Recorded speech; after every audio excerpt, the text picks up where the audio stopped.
Welcome to Paddock Talk, guys, where I give you the latest F1 news and my views as we head into the Canadian Grand Prix, and it's all driver talk, isn't it? The driver market has been busy. The big one, Sergio Perez confirmed another 2 years with Red Bull. He's staying until 2026. The timing of it is a little bit surprising. Perez has gone on again, another bad run of form, hasn't he, after Miami? A DNF in Monaco, not his fault, but really poor qualifying that put him that far back. And a poor race before that. So to give it him now, is that just the power play with Horner and the other guys in there, and or just a look to get stability, keep Max Verstappen happy and keep him in his seat? I'm reading more into it than probably I should, maybe, and maybe Perez does deserve some credit somewhere, but he's had a strong start to the season, so you've got to give him that. That's probably one of the reasons why he stays.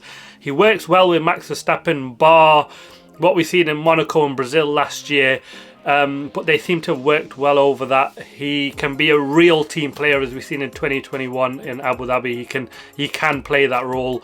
He got P2 in the championship last year, so it's probably a number of these things that's really helped out. And maybe there's not a star guy that sort of stuck out for them to say, yeah, on the metrics we think this guy will be really one to push Max.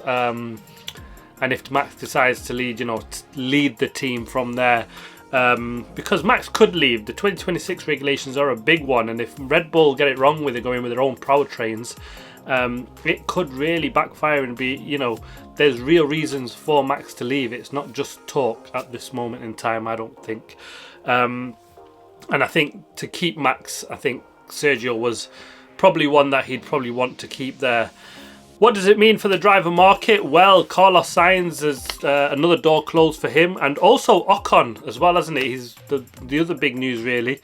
I should get to that. Is he's leaving Alpine at the end of the season. Now, we did see Alpine in Monaco say that there's going to be big consequences for his whacking into his teammate in the first lap, which was, really daft. Was this really what they meant? Probably. I guess if we're looking into it, I think it looked like this decision was coming. I think that was probably just the final nail in the coffin. And they've said that they've, parting ways amicably, mutual decision. Ocon has been muted about looking at, the World Endurance Championship, other championships, because he knows the seats available in Formula One, there aren't too many now.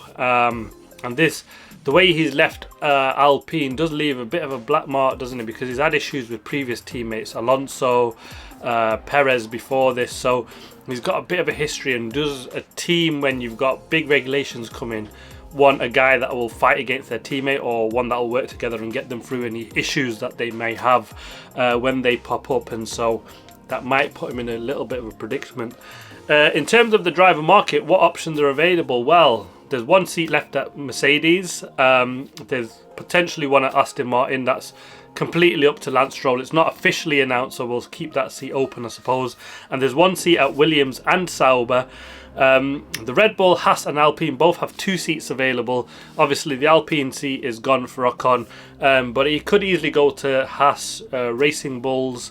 Probably not, but Williams is also an option. They've got 1 seat with Albon, but there's rumours now that Carlos Sainz is looking at that seat, and there's obviously the Audi seat as well available for him.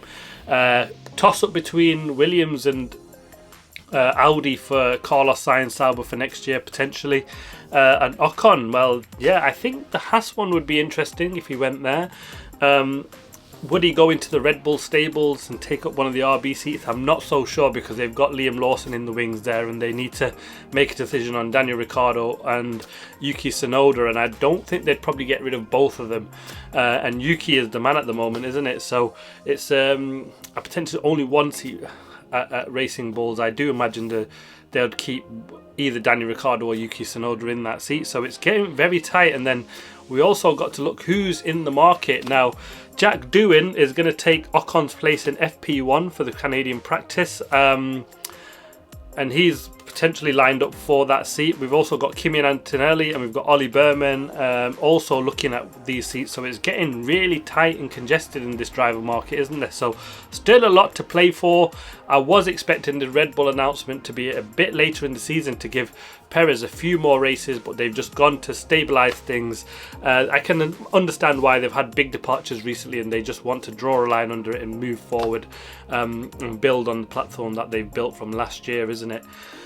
And the other big news, the Formula 1 has finally announced the 2026 regulations. Now, we knew all about the engine format. Now, the big one really is the chassis side of things, which were a little bit unclear. Now, they're going to have active aero, so we'll see the flappy front wings. And they've also gone for a smaller car, so it's going to be less wider and less longer, so not massively. I think it's about 10-15 centimeters on each end, so but it should make a difference, that, and we've been calling for that for a long time. And we're also going to go lighter. We're looking at about 30-40 kilos potentially, which is also a big one because we knew all the drivers complaining it's cars are getting way too heavy from where they need to be. I mean, they used to be about 700 kilos, we're looking at about 800 now, so a lot of weight to be lost on that one, so that'll be good news and hopefully that'll help the racing going. And finally, the last little bit of news is potentially Mercedes are bringing some more upgrades, they've said, for this weekend, so they're continuing their drive for updates. Now, we know in qualifying that there's not an awful lot in it, so if they can bring a 10th or two, they could be right in the mix come qualifying. We know Lewis Hamilton is a Canadian Grand Prix specialist, isn't it? 7 wins here, he had a fantastic race despite a poor car last year, so could we see a big surprise for them? They'll be really hoping so at Mercedes. Yeah, will we see finally Lewis Hamilton out-qualify George Russell? He was really saying downbeat last time, saying no, I'm not sure that's going to happen this year, and being a bit cryptic on that point. I think he's just, yeah, not really sure that's the case, but he probably knows more than we definitely do, isn't it? So interesting to see how this one work out. Mercedes keen to keep up some momentum. They said the Monaco updates worked for them. Lewis Hamilton will get the new front wing that George Russell had last time out, so let's see if there's enough upgrades for both cars. There's no confirmation on that, just that they will be bringing upgrades. Not exactly sure what, but look out for that on Friday practice. But there we go. Thanks for watching. Please like, subscribe and comment as always. See you next time.